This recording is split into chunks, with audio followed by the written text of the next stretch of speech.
wonder why the economy's dead, but they keep taxing people and we don't have any money. And I think the same is going to go for companies come April when the national insurance hike kicks in. And that's why I am determined to go further and faster in delivering the economic growth and the improvements in living standards that our country deserves. The UK economy just contracted by 0.1% when economists predicted growth. This shocking reversal isn't just a number, it's the first major test for Rachel Reeves' economic strategy, and the markets are already responding with concern.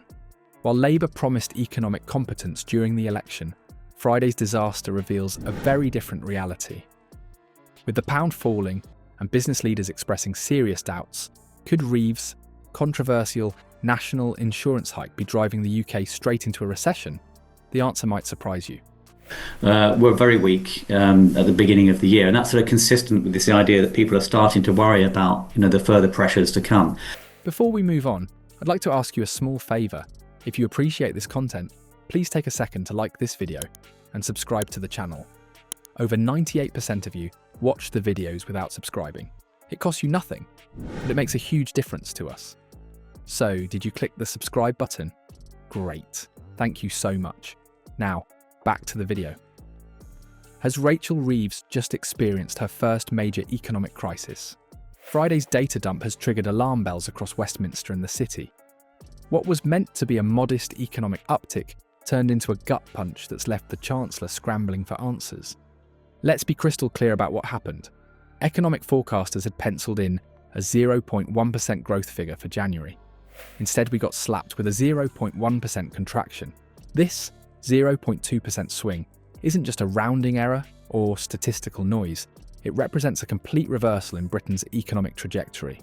Pressure on the public finances as a result, and a risk that we get a further round of tax increases and poorly targeted spending cuts later this month. While a fraction of a percentage point might seem trivial to some, in economic terms, it's the difference between moving forward and sliding backwards.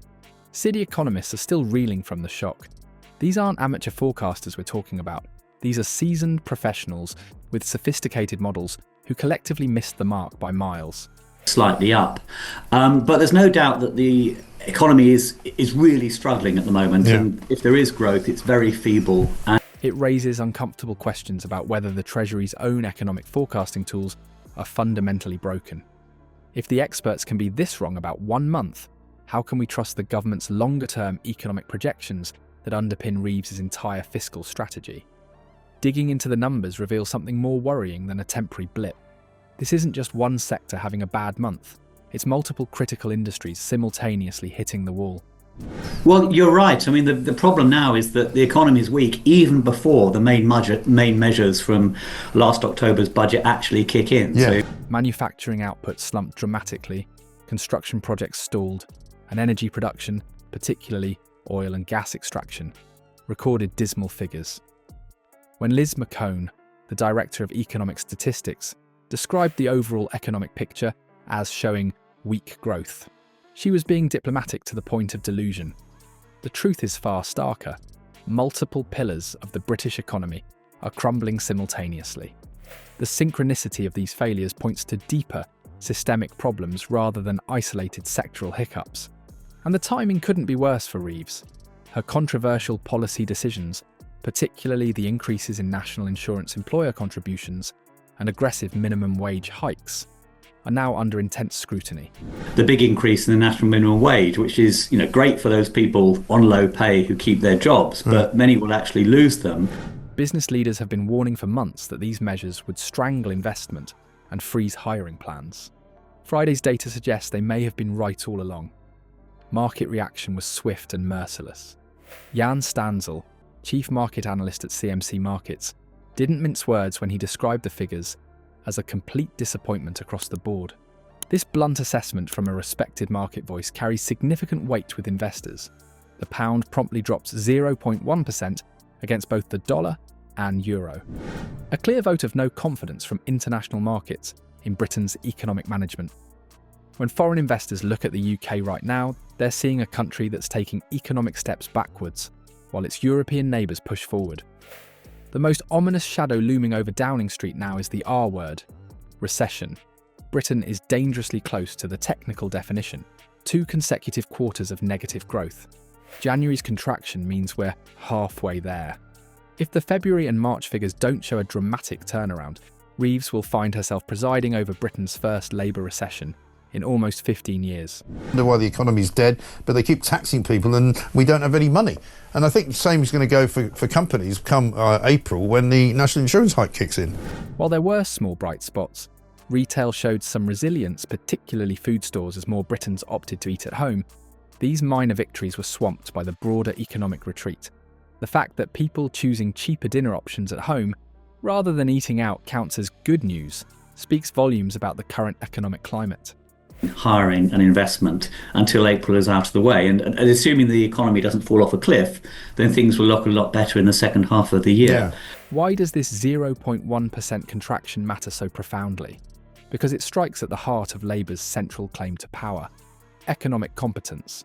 Throughout the election campaign, Starmer and Reeves positioned themselves as the adults in the room who would clean up the Tories' economic mess. Friday's figures shatter that narrative. If the economy is still contracting despite the change in government, voters will rightly ask what exactly was the point of putting Labour in charge. The credibility gap this creates for Reeves cannot be overstated. Economic management was supposed to be her strong suit.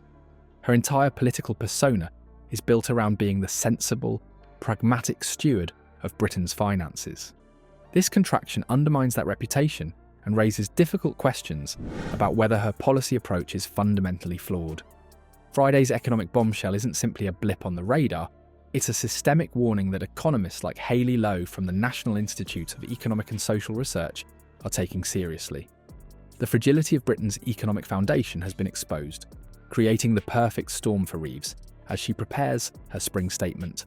And that's why I am determined to go further and faster in delivering the economic growth and the improvements in living standards that our country deserves.